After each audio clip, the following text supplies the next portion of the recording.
que o Papa Francisco realmente disse em seus últimos momentos? Uma revelação tão devastadora que abalou os próprios alicerces do Vaticano está vindo à tona, uma verdade que muitos tentaram silenciar por décadas. Fique conosco até o final para desvendar este mistério que pode mudar sua percepção sobre a Igreja Católica para sempre. E se você busca a verdade sem filtros e análises profundas à luz da Bíblia, inscreva-se agora no nosso canal e ative o sininho de notificações. Não perca nenhum conteúdo vital como este que preparamos para fortalecer a sua fé e discernimento espiritual nestes tempos cruciais que vivemos. A verdade precisa ser dita. Imagine a cena. O líder máximo da Igreja Católica, em seu leito, reunindo suas últimas forças, não para oferecer palavras de consolo genérico, mas para lançar um alerta final, uma confissão que ecoaria pelos corredores sagrados com a força de um trovão. Os cardeais presentes, homens de púrpura e poder, teriam sentido um arrepio percorrer suas espinhas.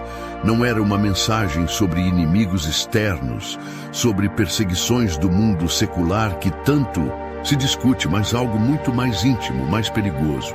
Algo que crescia silenciosamente dentro dos muros consagrados, como uma doença insidiosa. Este mal, descrito por Francisco, não era um escândalo isolado ou uma falha administrativa. Era algo mais profundo, uma crise espiritual que corroía a própria alma da instituição. Ele o chamou de um mal silencioso e devastador, uma praga que se alastrava sem alarde, minando a fé genuína daqueles que deveriam ser seus maiores guardiões. Era uma condição que líderes religiosos, talvez por conveniência, orgulho ou cegueira espiritual, preferiram ignorar, varrendo a poeira para debaixo dos suntuosos tapetes do Vaticano, esperando que desaparecesse por si só. Por décadas, segundo a percepção atribuída a Francisco, essa negligência permitiu que o problema se enraizasse. Ignorar um câncer espiritual não o faz desaparecer, apenas permite que ele metastize, que se espalhe para órgãos vitais. A tentativa de manter uma fachada de unidade e santidade, enquanto a fundação espiritual ruía por dentro, era uma estratégia fadada ao fracasso. A revelação final do Papa não foi, portanto, um raio em céu azul, mas a verbalização dolorosa de um diagnóstico há muito temido, mas nunca admitido em voz alta, com tanta clareza e autoridade. A importância dessa revelação reside não apenas no seu conteúdo, mas na sua origem. Vinda do próprio Papa, nos momentos finais de sua vida, ela carrega um peso de testamento, uma última vontade espiritual para a Igreja que ele liderou. É um chamado à introspecção, um espelho colocado diante da hierarquia eclesiástica, refletindo uma imagem que talvez muitos não quisessem ver. A coragem de apontar o dedo para dentro e não para fora é o que torna esta advertência tão particularmente chocante e digna de nossa atenção e oração. E qual foi a frase exata, a confissão final que encapsulou essa preocupação angustiante? As palavras atribuídas a ele são diretas, quase brutais em sua honestidade. Não é o mundo que ameaça a Igreja, é a própria Igreja que ameaça a si mesma. Uma inversão completa da narrativa usual. Por séculos, a Igreja se viu como uma fortaleza sitiada por um mundo hostil, secular, pecaminoso. Mas Francisco, em sua última análise, identificou o perigo real não nas muralhas externas, mas na cidadela interior, no coração da própria fé institucionalizada. Essa declaração é um divisor de águas. Sugere que as maiores batalhas da Igreja Católica no século XXI não seriam travadas contra governos ateus, ideologias seculares ou relativismo moral externo, mas sim dentro de seus próprios seminários, conventos, paróquias e, talvez mais crucialmente, dentro dos corações de seus líderes. A ameaça era endógena, um problema autoimune espiritual, onde o corpo de Cristo, em sua manifestação institucional, estava atacando a si mesmo, perdendo sua vitalidade e sua missão divina no processo. Ele alertou especificamente sobre uma crise interna da fé. Não era uma crise de números, de finanças ou de influência política, embora essas pudessem ser consequências. Era uma crise na crença fundamental, na relação pessoal e coletiva com Deus. Observou com tristeza que muitos clérigos, aqueles que fizeram votos solenes e receberam a ordenação para serem pastores do rebanho de Cristo, estavam, na prática, se distanciando perigosamente da essência viva e transformadora do Evangelho que juraram proclamar e viver. Essa perda de fé não se manifestava necessariamente como ateísmo declarado ou apostasia pública. Era mais sutil, mais traiçoeira. Manifestava-se como uma indiferença crescente, um cumprimento mecânico de deveres religiosos, uma falta de fervor espiritual, uma ausência daquela paixão santa que deveria caracterizar os seguidores de Cristo. Era a fé que se tornava uma profissão, não uma vocação, uma administração, não um ministério, uma rotina, não um relacionamento vivo com o Deus vivo. A essência estava se esvaindo. O afastamento da essência do Evangelho significava negligenciar o chamado radical de Jesus. O arrependimento, a conversão, a negação de si mesmo, o tomar a cruz diariamente.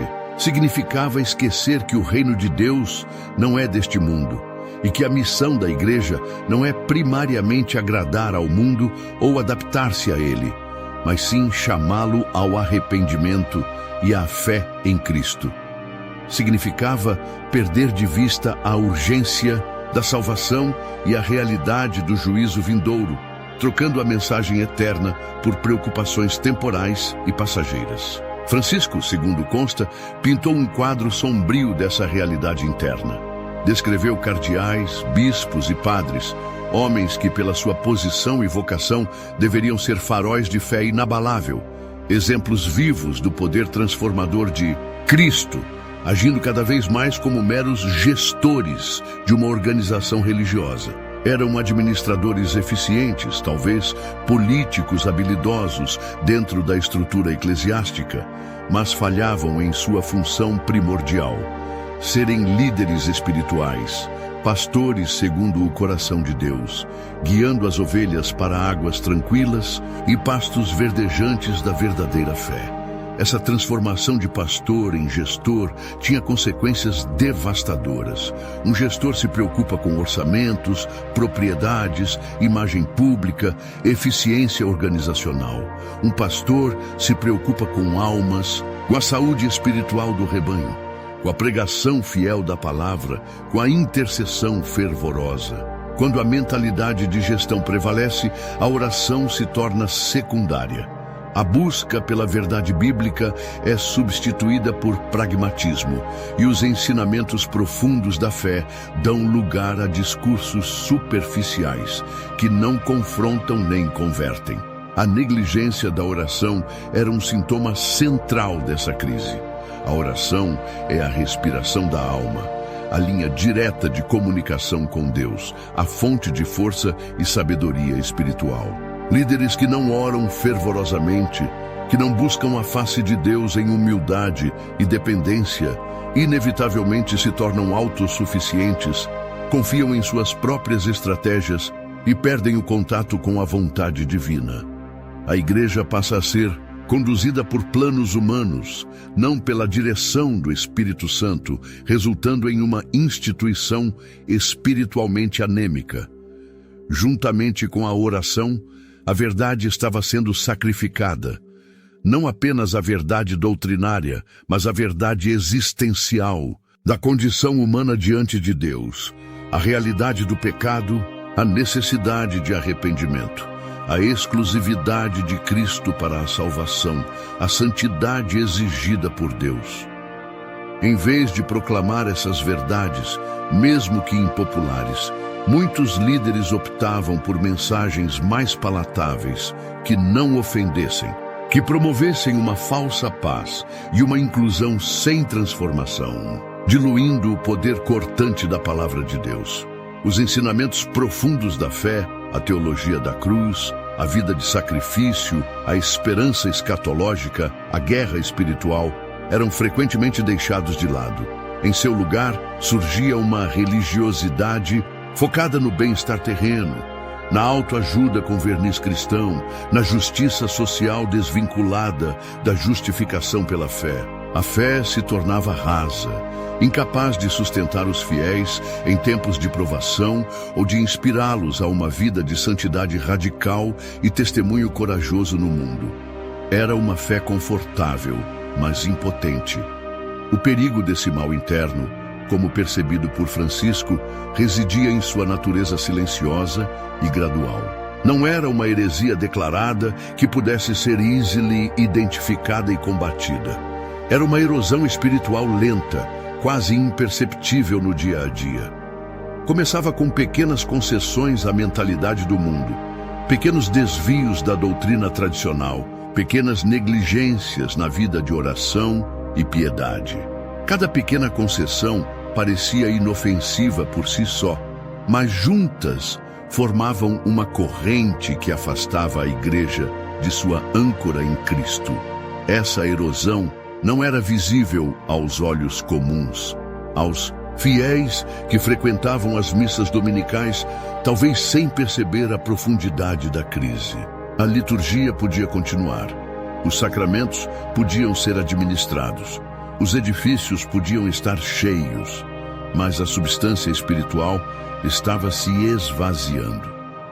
Era como uma árvore majestosa, cujas raízes estão sendo comidas por cupins. Por fora, ainda parece imponente, mas por dentro está oca, pronta para ruir ao primeiro vento forte.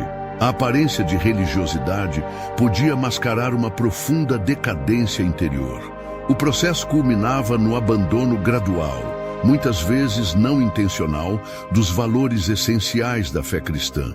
Conceitos fundamentais como a consciência do pecado, a necessidade vital da confissão sacramental para a reconciliação com Deus e a busca por uma verdadeira espiritualidade, entendida como uma relação íntima e transformadora com Cristo através do Espírito Santo, perdiam sua centralidade. Tornavam-se opcionais, relíquias de um passado considerado por alguns como ultrapassado ou excessivamente rígido.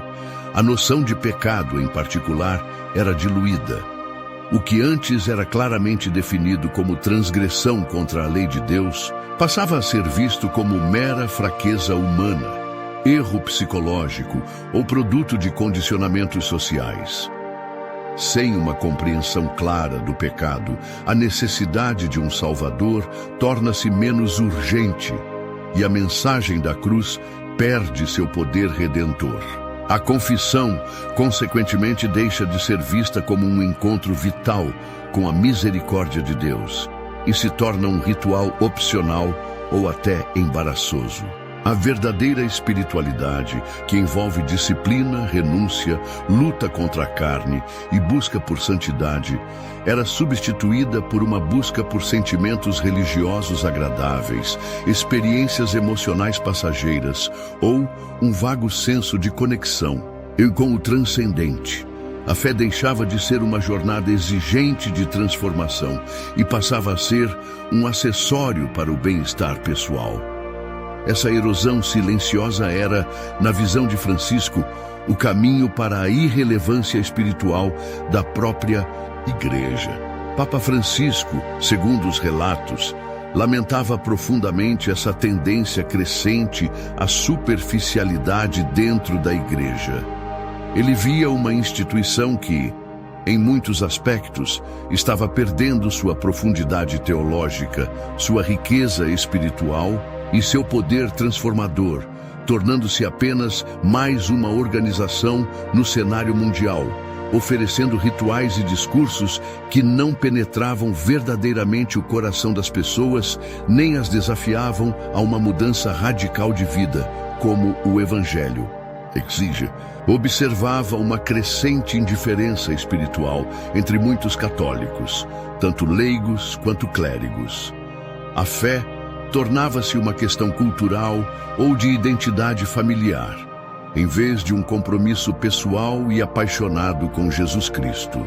Os rituais, que deveriam ser expressões externas de uma fé interna, vibrante e meios de graça divina, corriam o risco de se tornarem rituais vazios, realizados por hábito ou obrigação social, desprovidos de significado profundo e poder espiritual. As missas, o coração da vida litúrgica católica, podiam ser celebradas por obrigação, tanto pelo padre quanto pelos fiéis. A solenidade e o mistério da Eucaristia, a presença real de Cristo, podiam ser obscurecidos por uma celebração apressada, informal ou focada mais no entretenimento da comunidade do que na adoração a Deus. Faltava o senso de reverência, o temor santo, a consciência de estar na presença do Rei do Universo, o que refletia uma perda da percepção da grandeza de Deus. Essa superficialidade manifestava-se também na pregação e na catequese, mensagens que evitavam temas difíceis como o juízo, o inferno, a necessidade de arrependimento e a moralidade sexual em favor de um discurso focado apenas no amor inclusivo de Deus, sem a contrapartida da sua santidade e justiça, criavam uma religião sem exigências. Era uma fé customizada para o conforto humano, baseada no bem-estar psicológico e na inclusão a todo custo, em vez da conversão genuína e do arrependimento sincero. O Papa via nisso uma traição à missão da Igreja. O cristianismo autêntico nunca foi fácil ou confortável. Jesus chamou seus seguidores a negarem a si mesmos, a tomarem suas cruzes, a entrarem pela porta estreita. Uma religião que só busca agradar, que não desafia, que não chama ao arrependimento e à transformação, pode até atrair multidões temporariamente, mas não produz discípulos verdadeiros e não tem o poder de mudar o mundo. Torna-se sal, insípido, como alertou o próprio Cristo. Estas palavras atribuídas ao Papa Francisco ressoam com a sua percepção da realidade espiritual atual? Você consegue identificar sinais dessa crise silenciosa e dessa superficialidade religiosa ao seu redor, ou talvez em sua própria jornada? Queremos ouvir a sua opinião sincera nos comentários abaixo. Compartilhe suas reflexões, suas preocupações e suas esperanças. E se esta análise está abrindo seus olhos para questões cruciais, por favor, deixe o seu like neste vídeo e compartilhe-o com amigos e familiares. Seu engajamento nos ajuda a continuar este ministério de trazer luz à verdade. Um elemento intrigante nesta narrativa sobre os últimos alertas de Francisco é a possível conexão com o famoso terceiro segredo de Fátima. Embora o Vaticano tenha revelado oficialmente o segredo em 2000, ligando-o principalmente ao atentado contra o Papa João Paulo II e às perseguições do século XX, sempre houve especulações e controvérsias sobre se a revelação foi completa ou se a interpretação oficial capturou toda a sua profundidade. Francisco supostamente alimentou essa dúvida. Ele nunca teria confirmado abertamente que o segredo era incompleto, mas suas palavras e preocupações sugeriam que ele acreditava que a verdadeira essência da mensagem de Nossa Senhora em Fátima, especialmente a parte mais terrível do segredo, não se referia apenas a perseguições externas ou a um evento cataclísmico físico. Ele intuía, ou talvez soubesse por canais internos, que a advertência mais grave de Fátima dizia respeito a uma crise de fé colossal dentro da própria Igreja Católica. Nessa perspectiva, o terceiro segredo não seria apenas sobre um bispo vestido de branco sendo atacado por forças externas, mas sobre uma apostasia que começaria no topo, uma perda de fé generalizada entre o clero e a hierarquia, levando a uma confusão doutrinária e moral que abalaria a igreja desde seu interior. A maior ameaça, a maior perseguição viria de dentro, dos próprios membros da igreja que abandonariam a verdadeira fé. Se essa interpretação estiver correta, as preocupações de Francisco sobre a perda de fé do clero, a superficialidade religiosa e a erosão espiritual silenciosa seriam um eco direto, ou talvez até um cumprimento parcial, dessa dimensão interna e mais sombria do segredo de Fátima. Sua advertência final seria, então, não apenas sua observação pessoal, mas um reflexo de uma profecia mariana que pairava sobre a igreja há décadas, aguardando seu momento de maior clareza ou cumprimento. Isso adiciona uma camada de urgência e gravidade sobrenatural às suas palavras. Não seria apenas a opinião de um papa idoso, mas um alerta alinhado com revelações celestiais sobre os perigos espirituais que a igreja enfrentaria nos últimos tempos. A ideia de que a apostasia começaria pelo topo explicaria a ênfase de Francisco na crise de fé entre cardeais, bispos e padres, que deveriam ser os guardiões da ortodoxia e da piedade. Reforçando essa linha de pensamento profético, Francisco também estaria ciente das mensagens de Nossa Senhora de Akita, no Japão. Em 1973, a irmã Agnes Sasagawa recebeu locuções interiores e viu uma estátua de madeira de Maria chorar lágrimas humanas em mais de 100 ocasiões. Um fenômeno considerado pela igreja local como de origem sobrenatural. As mensagens recebidas pela irmã continham advertências assustadoramente semelhantes às preocupações posteriores de Francisco. Uma das mensagens centrais de Akita falava explicitamente sobre uma crise interna vindoura na igreja. A obra do diabo se infiltrará até mesmo na igreja de tal forma que veremos cardeais se opondo a cardeais, bispos contra bispos. Os padres que me veneram serão desprezados e combatidos por seus confrades, igrejas e altares saqueados. A igreja estará cheia daqueles que aceitam compromissos e o demônio pressionará muitos padres e almas consagradas a deixarem o serviço do Senhor. Essa profecia de Akita detalha precisamente o tipo de conflito interno, divisão na hierarquia e perda de fé entre o clero que Francisco supostamente lamentava em seus últimos dias. A menção de cardeais contra cardeais, bispos contra bispos, reflete as tensões doutrinárias e ideológicas que se tornaram cada vez mais visíveis dentro da Igreja Católica nas últimas décadas. Em previsão de padres, abandonando o serviço do Senhor por pressão demoníaca ou por aceitar compromissos com o mundo, ressoa com a observação de Francisco sobre clérigos perdendo a fé. O fato de Francisco estar ciente dessas mensagens e, segundo consta, ver nelas um reflexo da situação contemporânea da Igreja, confere ainda mais peso às suas advertências. Ele não estaria apenas expressando suas próprias preocupações pastorais, mas reconhecendo o cumprimento de profecias marianas aprovadas. Akita teve a aprovação do bispo local, que alertavam para exatamente este cenário: uma implosão espiritual, vinda de dentro, uma guerra civil teológica e moral no seio da Igreja. Tanto Fátima, na interpretação interna, quanto Akita apontam para a mesma direção.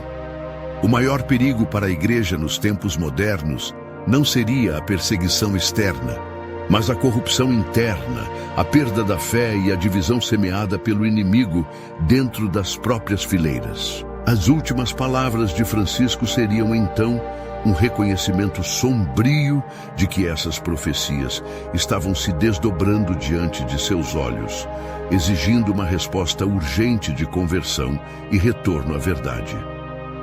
Um aspecto central da crise interna, apontada por Francisco, era a maneira sutil como a igreja, ou pelo menos setores influentes dentro dela, estava abandonando seus ensinamentos centrais e atemporais. Essa substituição não ocorria por meio de decretos formais que negassem dogmas, mas por uma mudança de ênfase, por um silêncio conveniente sobre verdades impopulares e pela adoção gradual de ideias e ideologias modernas que eram mais agradáveis ao espírito do tempo. Em vez de confrontar a cultura secular com a verdade do Evangelho, havia uma tendência crescente de buscar acomodação, diálogo sem discernimento e uma assimilação de valores mundanos sob o pretexto de adornamento e atualização ou pastoralidade. Doutrinas sobre moralidade sexual, a natureza do casamento, a singularidade de Cristo, a realidade do inferno eram suavizadas, reinterpretadas ou simplesmente ignoradas em favor de uma abordagem que privilegiava a inclusão e a aceitação incondicional. Sem o chamado correspondente à conversão, Francisco teria alertado especificamente sobre a perda da centralidade de Cristo. Quando a Igreja deixa de proclamar Jesus Cristo como o único Senhor e Salvador, o único caminho para o Pai, e começa a tratá-lo como apenas uma opção entre muitas, ou como um mero mestre de moral, ela perde sua razão de ser. A tentativa de tornar a igreja mais relevante ou funcional para o mundo moderno, ao custo de diluir sua mensagem cristocêntrica, resultava paradoxalmente em uma igreja sem vida interior, sem poder espiritual. Essa troca silenciosa era perigosa, porque se disfarçava de virtude, compaixão, abertura, diálogo. Mas na prática, representava uma capitulação à pressão cultural e uma infidelidade ao depósito da fé recebido dos apóstolos. Era a tentação de transformar a Igreja de Corpo Místico de Cristo em apenas mais uma ONG humanitária, preocupada com questões sociais e bem-estar terreno, mas esquecida de sua missão primordial de salvar almas para a eternidade através da pregação do Evangelho puro e simples. A substituição da verdade revelada por ideologias humanas, sejam elas políticas, psicológicas ou sociológicas, esvaziava a fé de seu conteúdo sobrenatural. A igreja corria o risco de se tornar uma casca vazia, mantendo as estruturas e os rituais, mas tendo perdido o espírito e a verdade que deveriam animá-la. A advertência de Francisco era um chamado desesperado para resistir a essa tendência e reafirmar corajosamente as verdades eternas do Evangelho, mesmo que isso significasse conflito com o mundo.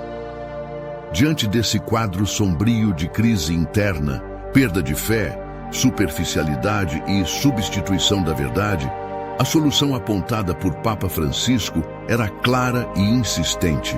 A Igreja precisava urgentemente retornar ao essencial. Era necessário um movimento de volta às fontes, um redescobrimento da fé verdadeira, não como um conjunto de regras ou rituais, mas como um relacionamento vivo e transformador com Jesus Cristo, enraizado profundamente na vida espiritual, pessoal e comunitária. Esse retorno ao essencial significava redescobrir a primazia da oração e da palavra de Deus. Significava valorizar novamente a sã doutrina, não como letra morta, mas como guia seguro para a vida em Cristo. Significava reacender o fervor pela evangelização, não como o proselitismo agressivo, mas como o transbordar alegre de um coração que encontrou o tesouro escondido do reino de Deus e deseja compartilhá-lo. Significava restaurar a centralidade de Cristo em tudo, na liturgia, na pregação, na caridade, na vida dos fiéis. Francisco temia que, se nada fosse feito, se a igreja continuasse nesse caminho de acomodação e superficialidade, ela gradualmente perderia sua identidade e sua relevância espiritual. Deixaria de ser a luz do mundo e o sal da terra, como Jesus a chamou, e se tornaria apenas mais uma voz no coro confuso do mundo, oferecendo opiniões e programas sociais, mas sem o poder único de conectar o homem a Deus e oferecer a vida eterna. Era um medo da irrelevância divina. A insistência no retorno à fé verdadeira não era um chamado ao tradicionalismo rígido ou a um fechamento ao mundo, mas um chamado à autenticidade evangélica. Era um apelo para que a igreja redescobrisse sua alma, sua paixão primeira, seu propósito divino, somente ancorada firmemente na rocha de Cristo e na verdade do Evangelho, alimentada pela oração e pelos sacramentos vividos com fé, a igreja poderia enfrentar as tempestades do tempo presente e cumprir sua missão de ser sacramento universal de salvação. Durante seu pontificado, Francisco já havia enfrentado publicamente a dolorosa crise moral dentro da igreja, manifestada de forma mais chocante nos escândalos de abusos sexuais e financeiros. No entanto, sua preocupação final ia além desses crimes hediondos. Ele via uma crise moral mais ampla e sutil, refletida nas atitudes e no estilo de vida diário de muitos clérigos, que revelavam um distanciamento preocupante do ideal de vida cristã e do exemplo deixado por Jesus e pelos santos. Criticava, ainda que muitas vezes indiretamente, os líderes religiosos que viviam de forma carreirista, buscando honras, poder e conforto material, em vez de servir com humildade e simplicidade. Lamentava a falta de pastores com cheiro de ovelha, aqueles que vivem perto do povo, partilhando suas lutas e alegrias, em contraste com aqueles que se isolavam em palácios eclesiásticos ou se envolviam em disputas internas de poder. Essa falta de exemplo minava a credibilidade da mensagem que pregavam. Esse distanciamento do ideal cristão estava frequentemente ligado à negligência da vida espiritual mencionada anteriormente. Líderes religiosos que viviam distantes da oração fervorosa, da meditação da palavra, da prática do sacrifício e da renúncia pessoal, inevitavelmente acabavam por conformar-se com os valores do mundo. A falta de uma união íntima com Cristo levava a uma falta de coerência entre a fé professada e a vida vivida, criando um contratestemunho que afastava as pessoas da igreja. A crise moral não era, portanto, apenas uma questão de alguns indivíduos desviantes, mas um sintoma de um problema espiritual mais profundo. Quando a fé se torna fraca e a vida de oração é negligenciada, a porta se abre para todo tipo de tentação e pecado, incluindo a busca por poder, a avareza, a hipocrisia e a imoralidade. A advertência de Francisco era também um chamado à conversão pessoal dos próprios líderes, para que pudessem voltar a ser modelos críveis de santidade e serviço. Assim, antes de partir deste mundo, o Papa Francisco teria feito um último apelo, talvez mais silencioso em sua forma, mas retumbante em seu significado.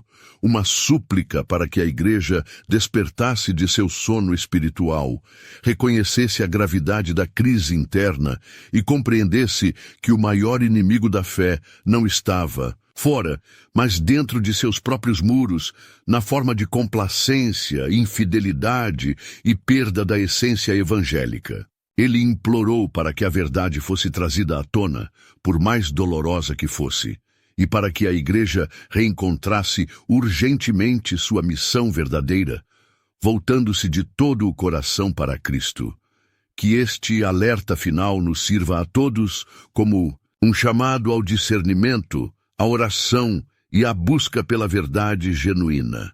Se esta mensagem tocou seu coração e sua mente, compartilhe este vídeo com o máximo de pessoas possível.